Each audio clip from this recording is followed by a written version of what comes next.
இன்னைக்கு ஸ்வீட் இடியாப்பம் எப்படி செய்யலான்னு பார்க்கலாம். அதுக்கு தேவையான பொருட்கள் என்னன்னு பார்க்கலாமா?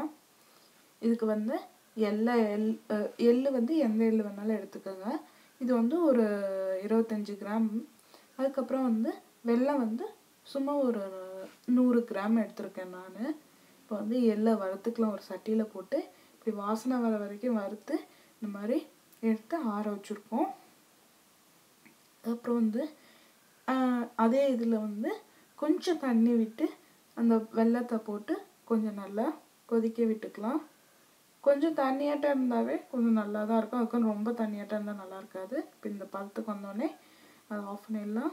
இந்த எள்ளை வந்து மிக்சியில் போட்டு அரைச்சி பொடி பண்ணிக்கலாம். இதோட வேணுங்கிறவங்க கொஞ்சம் சர்க்கரை போட்டுக்கிட்டா இன்னும் கொஞ்சம் இனிப்பாகவும் இருக்கும்.